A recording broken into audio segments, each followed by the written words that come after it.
ये बात साल 2023 की है। एक माता और पिता जो कि गरीब थे, वह थाने पहुंच जाते हैं और जाने के बाद कहते हैं कि साहब, हमारे बेटे के साथ जो मौलाना साहब हैं, जो मस्जिद में कभी अजान देते हैं तो कभी तकरीर करते हैं, उन्होंने बहुत गंदा और घिनौना कृत्य किया है। जैसे ही एसआईओ ने यह बात सुनी, तहरीर लेते हैं। तहरीर लेने के बाद एफआईआर दर्ज कर ली जाती है, पोक्सो एक्ट भी लगाया जाता है, साथ ही आईपीसी की धारा 777 के तहत मुकदमा दर्ज कर लिया जाता है। अब सूचना भेजी जाती है मौलाना साहब के पास कि मौलाना साहब, आपको एसआईओ ने बुलाया है, आपसे बातचीत करनी है, आपसे पूछताछ करनी है। अब जैसे ही मौलाना के पास यह सूचना पहुंचती है तो मौलाना डरता डराता आखिरकार एसआईओ के पास पहुंच जाता है। अभी एसआईओ थाने आए नहीं थे और मौलाना साहब को कहा जाता है कि आप बैठकर इंतजार करिए। जैसे ही मौलाना इंतजार कर रहा था और इसी बीच में एसआईओ के आने से पहले ही मौलाना साहब वहां से फरार हो जाते हैं। मौका मिलता ही जब फरार हो जाते हैं, एसआईओ वापस आते हैं। आने के बाद पूछते हैं कि मौलाना कहाँ है, उससे बातचीत करनी है, बुलाकर लेके आओ। अब ढूंढा जाता है तो मौलाना निकल जाता है। रफ्फू चक्कर हो जाता है। फिर से पुलिस भेजी जाती है जहां पर मौलाना रहता था, लेकिन पता चलता है कि मौलाना वहां से गायब हो चुका है, लौट कर ही नहीं आया है। फोन पर बातचीत करने की कोशिश की जा रही थी तो नंबर भी स्विच ऑफ आ रहा था। अब पुलिस परेशान हो जाती है कि आखिरकार वो गया तो कहां गया। आसपास के लोगों से बातचीत कर रहे थे, जितने भी लोग थे जो उसके संपर्क में थे, जो उसके रिश्तेदार थे, जान पहचान के थे, सभी से बातचीत की जाती है, लेकिन मौलाना का कहीं कोई अता पता नहीं चलता है। साल 2023 पूरा गुजर जाता है, साल 2024 गुजर जाता है, साल 2025 आता है और 8 अप्रैल 2025 की ये बात है। पुलिस को यह सूचना मिलती है कि जिस मौलाना को आप तलाश कर रहे हैं, दरअसल उसने अपना नाम बदल दिया है, पहचान बदल दी है। एक तरह से कह सकते हैं कि हुलिया भी बदल चुका है। वो आपको उत्तराखंड में मिलेगा।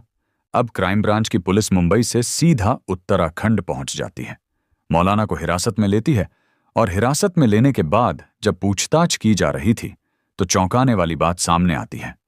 पुलिस जो समझ रही थी, मौलाना उससे भी ज्यादा खतरनाक, उससे भी ज्यादा शातिर निकलता है। आज उस मौलाना की चर्चा सोशल मीडिया पर बहुत जोरों शोरों से हो रही है। आखिरकार क्या चर्चा है, क्या कहानी है? आज की इस कहानी के माध्यम से जानने की, समझने की कोशिश करते हैं। आदाब, नमस्कार, सत श्री अकाल। मैं उस्मान सैफी। आज की जो सच्ची घटना मैं आपको सुनाने जा रहा हूं, यह सच्ची घटना है। महाराष्ट्र प्रदेश की राजधानी मुंबई से लगभग 34 किलोमीटर दूर एक थाना लगता है। भिवंडी थाना क्षेत्र का एक इलाका है। नई बस्ती और नई बस्ती का एक इलाका है, नेहरू नगर। दरअसल 7 बहनों का इकलौता भाई, नाम उसका शोएब रशीद होता है। शोएब रशीद शेख। उम्र उसके लगभग 16 साल के आसपास होती है। वो घर नहीं आता। घर वाले परेशान हो जाते हैं, बहन भी परेशान हो जाती है, माँ और बाप दोनों परेशान हो जाते हैं।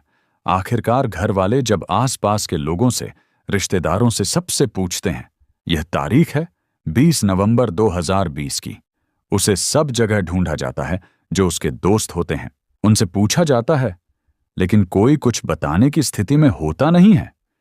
घर वाले जब परेशान हो जाते हैं तो सीधा भिवंडी थाने में पहुंच जाते हैं और जाकर कहते हैं कि साहब, उनका बेटा है, 16 साल जिसकी उम्र है, और उसका किसी से कोई झगड़ा नहीं, कोई फसाद नहीं, बहुत ही सीधा सज्जन है। 7 बहनों का इकलौता भाई है, वो अचानक से गायब हो गया है। उसे ढूंढने में हमारी मदद कर दीजिए। पुलिस वाले कहते हैं कि आप बिल्कुल परेशान मत हो, उसका हुलिया, उसकी फोटो है, कुछ उसकी जानकारी जो दे सकते हो दे दीजिए। पुलिस ने गुमशुदगी में मुकदमा दर्ज कर लिया और पुलिस ने अपनी तरफ से कोशिश की, लेकिन पुलिस जब कोशिश कर रही थी तो पुलिस को सफलता मिल नहीं पा रही थी। आखिरकार पुलिस इस मामले को थोड़ा ढीला या हीला हवाला जो रवैया होता है, गुमशुदगी के मामलों में अक्सर वैसे ही ठंडी पड़ जाती है। लेकिन माँ और जो बहनें थीं वो परेशान थीं। वो रोज ही थाने पहुंच जाया करती थीं और थाने जाने के बाद एसआईओ के सामने बैठकर कहती थीं कि साहब, हमारे भैया को ढूंढ दीजिए, हमारे बेटे को ढूंढ दीजिए। लेकिन शोएब रशीद शेख का कहीं भी कुछ अता पता नहीं चल रहा था। धीरे धीरे करके वक्त गुजरने लगता है। अब उनकी जो भी कोशिशें हो सकती थीं, परिवार की वो कोशिशें करने लगते हैं, चाहे तंत्र मंत्र हो, चाहे कोई मौलाना हो, चाहे वो किसी मज़ार की ज़ियारत करनी हो, हर तरह से कोशिश करने लगे।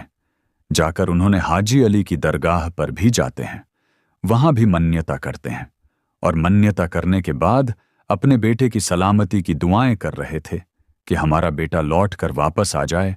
इसके बाद एक मौलाना साहब के पास जाते हैं और मौलाना जो होते हैं, जो उनकी बिल्कुल घर से लगभग 20 मीटर की दूरी पर एक मस्जिद है, मस्जिद के बराबर में वो मौलाना की अपनी दुकान भी है, वहां जाते हैं और कहते हैं, मौलाना साहब आप ही कुछ मदद कर दीजिए, आप ही कुछ अलग से दुआ कर दीजिए।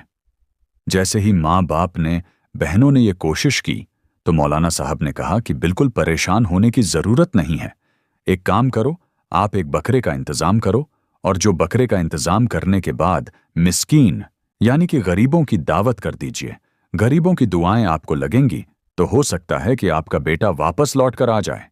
जैसे यह बात थी। कहते हैं कि अगर किसी को तलाश करना हो तो वह कुछ भी करने की स्थिति में पहुंच जाता है।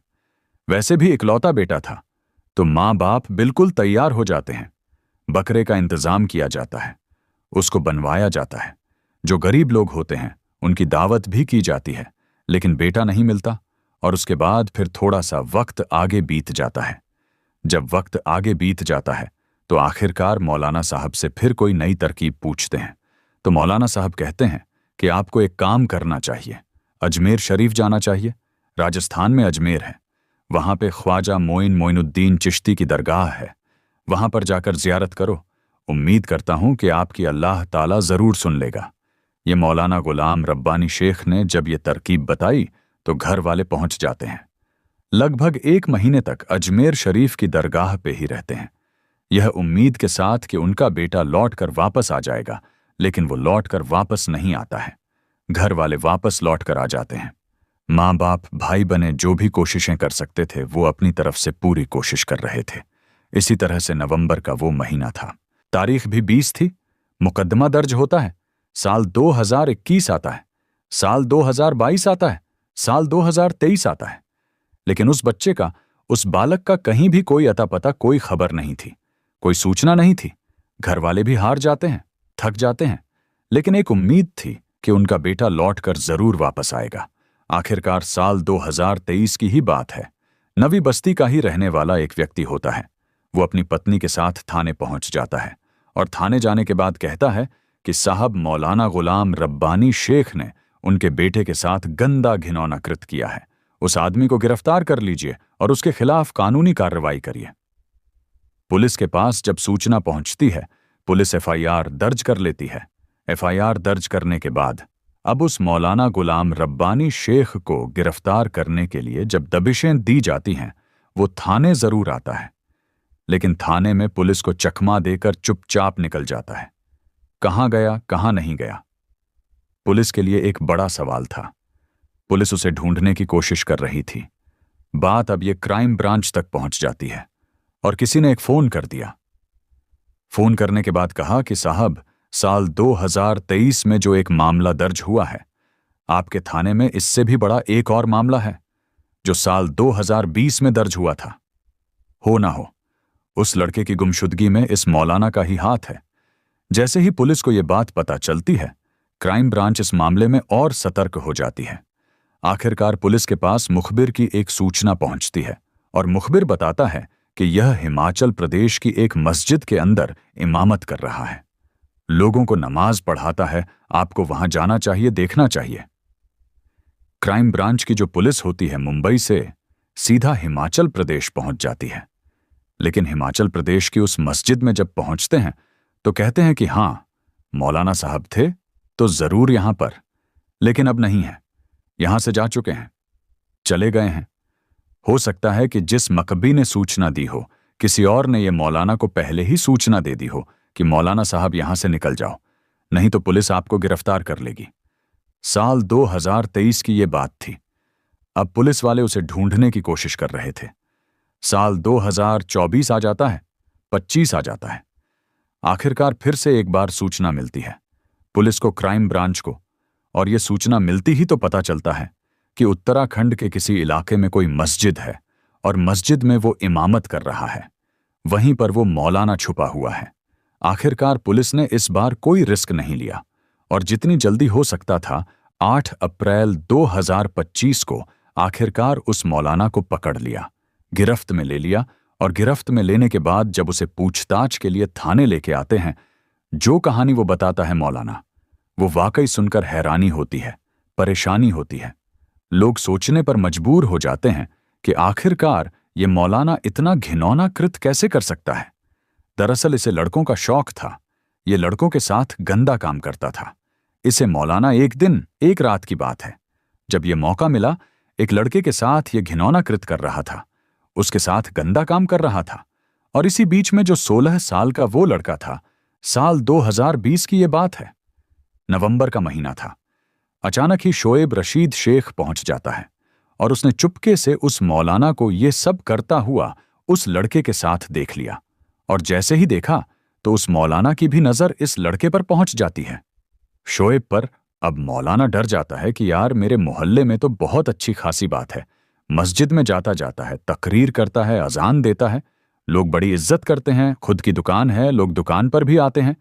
अब ये बात अगर किसी को पता चल जाएगी तो बड़ी बदनामी हो जाएगी। इसलिए उसने, लड़के ने तो कुछ नहीं कहा, वो बिल्कुल शांत रहा। लेकिन लड़के को वो किसी तरकीब से अपने पास बुलाता है, उससे कहता है कि बेटा शोएब, मुझे तुमसे बहुत जरूरी बात करनी है। शोएब उसके पास आ जाता है और जब शोएब आता है तो शोएब का वो आप देखता है ना, तेब ताब देखता है। मौलाना ने उसका गला कुछ इस कदर इतनी ताकत से पकड़ा कि उसके गले को दबा देता है और तब तक दबाता रहता है जब तक कि शोएब के प्राण नहीं निकल जाते हैं। शोएब मर तो जाता है, लेकिन जब मर जाता है तो उसकी लाश को ठिकाने कैसे लगाए, इसलिए उसने उसके शरीर के छोटे छोटे टुकड़े कर दिए। और टुकड़े करने के बाद वह सोचने लगता है कि अब इसकी लाश के टुकड़ों को वह इधर उधर फेंकता रहेगा। वो पहले टुकड़े को फेंक के आता है, उसे डर लग रहा था कहीं ऐसा ना हो कि पकड़ा जाए, इसलिए उसने सोचा कि टुकड़े फेंकेगा तो कभी ना कभी रात के बाद खुल ही जाएगी। इसलिए कुछ और नई तरकीब निकालता है। जहां उसकी अपनी दुकान किराना स्टोर है, उसके बाहर में एक और दुकान है जो कि बंद रहती है, उस पर बाहर से ताला लगा रहता है। उसने उस दुकान में गड्ढा खोदता है और गड्ढा खोदने के बाद उस लड़के की लाश के टुकड़ों को उस गड्ढे के अंदर दफन कर देता है, दबा देता है। अब उसके बाद वो आराम से रहता है।